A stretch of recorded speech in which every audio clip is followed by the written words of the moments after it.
We're back with new signs that the Occupy Wall Street movement isn't going anywhere.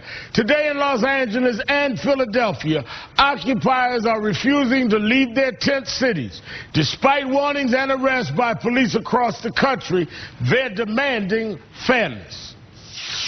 We are sold out. We are bailout. We are sold out. We are bailout.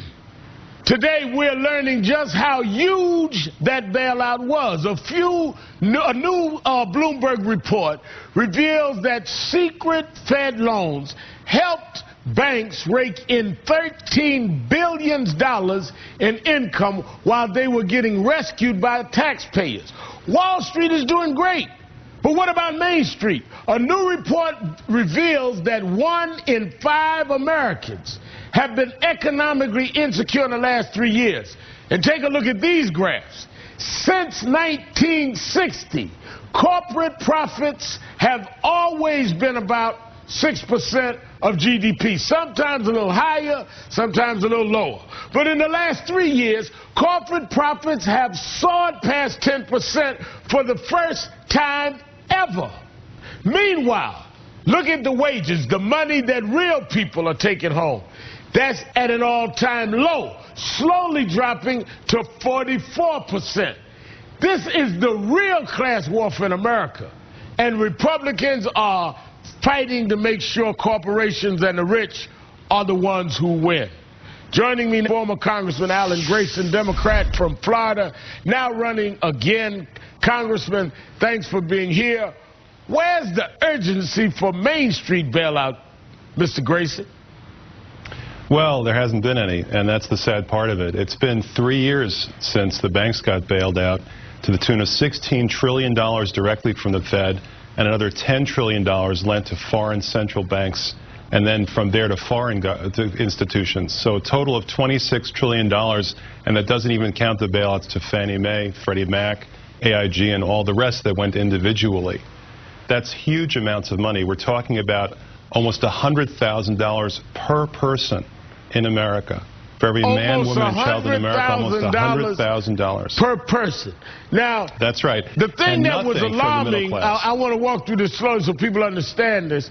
These banks were getting these huge bailouts. According to this Bloomberg report, first payment like $1.2 trillion, while they were still fighting regulation. So they were having it both ways, getting bailed out while they were keeping their levels down in terms of deregulation. They called them loans, but they took the worst assets, the garbage assets that are on the books of institutions like Citibank, and they pushed them over in the general direction of the Fed, didn't even give them control of those assets, called it collateral, and they lent out trillions of dollars at an interest rate of 0.01%. Not 1%, but 0.01%. Where can I get a deal like that? Where can you get a deal like that? It looks like if you're not a Wall Street bank, you're screwed. Now, when you look at the fact that many on the right were making all kinds of attacks and claims about the TARP money, well, let's look at this that we get from Bloomberg. $7.77 trillion Fed loans to banks. Only $700 billion to TARP. What are we talking about? So while $700 billion went to TARP that had some commitments that had to be made, some collections, we had these loans in the trillions, over $7 trillion in loans with no strings attached that went to banks that they didn't complain about, stop, or put in check. No, this is the way the Fed has done business, and I'm grateful that I was able to join with Congressman Ron Paul to get this exposed. The Fed deliberately held these loans in secret because they said if we tell people who's getting these loans, they won't have any faith in those institutions anymore, as if that's some kind of excuse for covering up what you do with taxpayer money. But in fact, because I joined with Ron Paul and got the audit the Fed bill passed, now we can finally find out what happened to all this money and who got it. And frankly, when I look down the list, I see all sorts of names I don't even recognize. Dexia, a bank in Belgium, got over $100 billion. Who is Dexia? Why should they get $100 billion of our money? I don't understand that, neither does anybody else. But the Fed pushed it out. to anybody who seemed to need it. As long as you were on Wall Street, they took care of you. Who is next here? There are people in Belgium who got $100 billion of our money. I mean, this is absolutely absurd. But let me tell you, when you hear your outrage on Dexia and others that got this money pushed out by the Fed, I'm sure the Republicans would be outraged. But look at where they're taking their anger. Look at who they're talking about. Watch this. Corporations are people, my friend. When you raise your hand, if you feel so strongly about not raising taxes, you'd walk away on the 10-to-1 deal. Our biggest problem right now is our regulatory burden. If we keep taxing our job creators a lot more than our foreign competitors tax theirs, they win, we lose.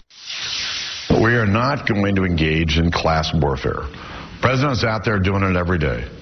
I frankly think it's unfortunate. The top 1% pay 38% of the income taxes in America. You know, how much more do you want them to pay? When you pick one area of the economy and you say we're going to tax those people because most people are not those people, that's class warfare. Sowing social unrest and class resentment makes America weaker, not stronger. Are we in parallel universes? I mean, when you look at the facts and then you hear what they're saying, it's almost like we're on different planets. The one thing you can always count on is that the Republican Party leadership will always kiss up to the rich every single time. But who do the ordinary people in America have to turn to? It's only the Democratic Party. I've said this before and I'll say it again. You have only 3 friends in life: God, your mama, and the Democratic Party. That's it.